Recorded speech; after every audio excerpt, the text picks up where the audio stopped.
পাবনার ঈশ্বরদী পদ্মার কোল ঘেঁষে রূপপুর রাত 12:07। 110 মিটার উঁচু কনক্রিটের গম্বুজ, তার ভেতরে স্টিলের রিয়েক্টর ভেসেলের মাথায় খোলা ঢাকনা, ক্রেনের মাথায় ঝুলছে একটা অ্যাসেম্বলি, 163টা ফুয়েল রড, প্রতিটা রডের ভেতর ইউরেনিয়াম ডাইঅক্সাইড প্যালেট। কন্ট্রোল রুমে রাশিয়ান আর বাংলাদেশি ইঞ্জিনিয়ার। সামনে লালবাতি, কাউন্টডাউন 3, 2, 1।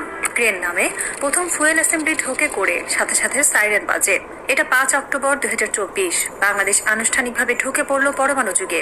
কিন্তু সাইরেনের শব্দ মিলিয়ে যাওয়ার আগেই ঢাকা টকশো, ফেসবুক, চায়ের দোকান সবখানে একটাই প্রশ্ন, এই ইউরেনিয়াম দিয়ে বোমা বানানো যাবে? কেউ জানে না এই প্রশ্নের উত্তর কতটা বিজ্ঞান, কতটা রাজনীতি আর কতটা সার্বভৌমত্বের আকাঙ্ক্ষা। প্রাকৃতিক ইউরেনিয়াম খনিতে তোলার পর দেখতে লাগে হলুদ কেকের মতো, নাম ইয়েলো কেক। কিন্তু এই হলুদ কেকে বোমা নেই, কারণ এতে ফিসাইল U-235 মাত্র 0.7%, বাকি 99.3% U-238 নিষ্ক্রিয়। বিদ্যুৎ বানাতে লাগে 3 থেকে 5% U-235, একে বলে লো এনরিচড ইউরেনিয়াম। রূপপুরে VVER 1200 রিয়েক্টরে ঢুকবে 4.95% এনরিচড ফুয়েল। আর বোমা বানাতে লাগে 90% প্লাস U-235, একে বলে হুইপড গ্রেড। মাঝখানের দেয়াল 85%। এই দেয়াল টপকাতে লাগে সেন্ট্রিফিউজ, হাজার হাজার সেন্ট্রিফিউজ। বছরের পর বছর ঘুরতে হবে, বিদ্যুৎ লাগবে একটা শহরের সমান, গোপন রাখতে হবে দুনিয়ার সব স্যাটেলাইট থেকে। বাংলাদেশের কাছে সেই সেন্ট্রিফিউজ আছে? উত্তর না, কেউ জানে না ভবিষ্যতে কি হবে। কিন্তু আজকে রূপপুরে যেটা ঢুকছে সেটা দিয়ে বোমা বানানো আর পুকুরের পানি দিয়ে সাগর বানানো সম্ভাবনার অঙ্কে দুটোই শূন্যের কাছাকাছি। ইন্টারন্যাশনাল অ্যাটমিক এনার্জি এজেন্সি চুক্তির নাম সেফগার্ডস এগ্রিমেন্ট। মানে তুমি ইউরেনিয়াম নেবে, বিদ্যুৎ বানাবে, কিন্তু আমার চোখের সামনে। কিভাবে? 1 ক্যামেরা, রিয়েক্টর হল, স্পেন্ট ফুয়েল পুল, ফ্রেশ ফুয়েল স্টোর, সবখানে 24 ঘন্টা ক্যামেরা। ভিয়েনায় বসে লাইভ দেখে IAEA। 2 সিল, ফুয়েল অ্যাসেম্বলিতে মেটাল সিল, ভাঙলে বোঝা যাবে। 3 ইন্সপেকশন, বছরে 12 বার সারপ্রাইজ ভিজিট, নোটিশ 2 ঘন্টা আগে। 4 অ্যাকাউন্টিং, 1 গ্রাম ইউরেনিয়াম কম বেশি হলে রিপোর্ট যাবে জাতিসংঘে। তার মানে রূপপুর থেকে একটা ফুয়েল প্যালেট সরালেও দুনিয়া জানবে 48 ঘন্টায়। তারপর নিষেধাজ্ঞা, ঋণ বন্ধ, জ্বালানি বন্ধ, বাণিজ্য বন্ধ। কেউ জানে না বাংলাদেশ সেই ঝুঁকি নেবে কিনা।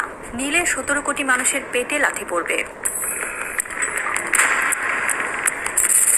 রিয়েক্টরে EU-238 নিউট্রন খেয়ে হয় প্লুটোনিয়াম 239। এটা বোমার সেরা মাল।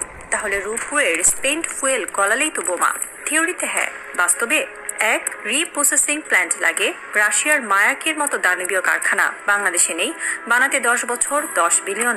স্যাটেলাইটে ধরা পড়বে প্রথম ইট গাঁথতেই। 2 চুক্তি, রূপপুরের চুক্তিতে লেখা স্পেন্ট ফুয়েল রাশিয়া ফেরত নেবে, 20 বছর পর শিপে উঠবে, বাংলাদেশ ছুঁতেও পারবে না। 3 reactor type, VVER 1200 light water reactor. এখানে প্লুটোনিয়াম হয় রিয়েক্টর গ্রেড, PU-240 মেশানো। বোমা বানালে আগেই ফাটবে। হুইপড গ্রেড লাগলে হেভি ওয়াটার রিয়েক্টর লাগে। রূপপুর সেটা না, তাই স্পেন্ট ফুয়েলের রাস্তাও আজকে বাংলাদেশে বন্ধ। কেউ জানে না 50 বছর পর কি হবে। কেউ জানে আজকের হিসাব আজকের।